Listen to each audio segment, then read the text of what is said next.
Pumping 2 arms. We do 3 to 5 repetitions. The goal of this exercise is to strengthen the torso for prone weight-bearing exercises. It also helps teach us how to move our arms while holding our spine still.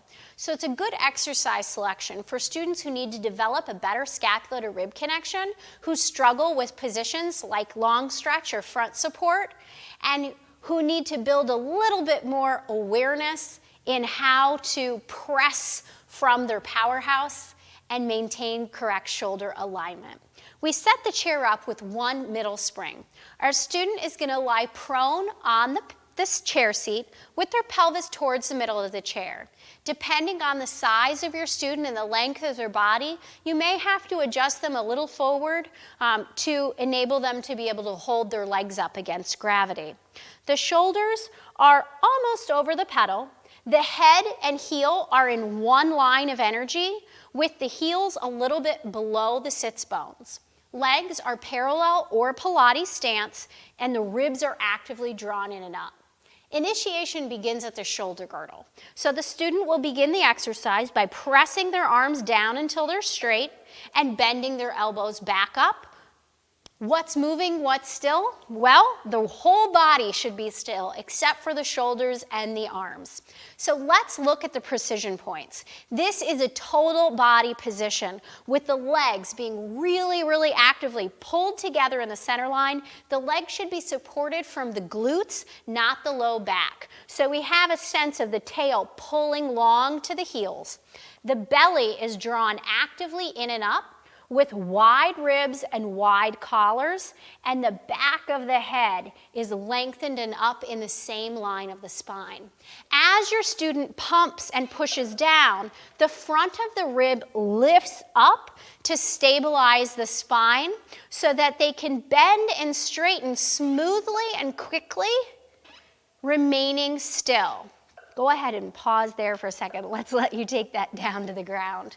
Okay, one last thing on the elbows while they pump. They don't have to be jammed in tightly into the sides of the ribs, but they also shouldn't be flaring out to the side. So work with your student to find a connected and natural position with the elbows close to the body. The rhythm and dynamics here is vigorous and strong with our pumping. Common errors: letting the spine sag, so losing the head or losing the ribs dropping down. Conversely, we'll see students correct the wrong way when we tell them to pick their ribs up, and they'll push their back out, pulling their shoulder blades apart, rounding their spine. We also see students lift the heels too high, holding them up from the low back instead of from the seat. The last thing you want to make sure of is that they're not working out of the joint, so that they're not pushing so far that we see the shoulder move forward and we lose the width through the collarbones. Let's look at this in real time.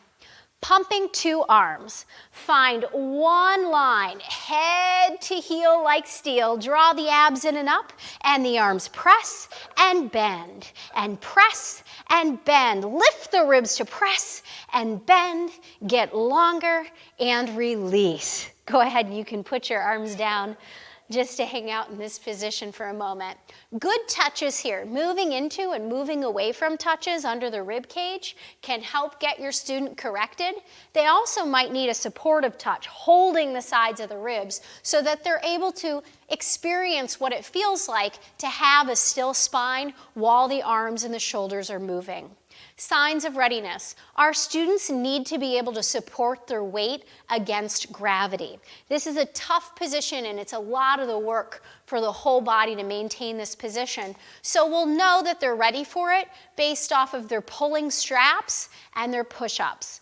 Building blocks would be smaller ranges of motion for the pumps, or the teacher could support the students' feet themselves or with a ball or box from the reformer.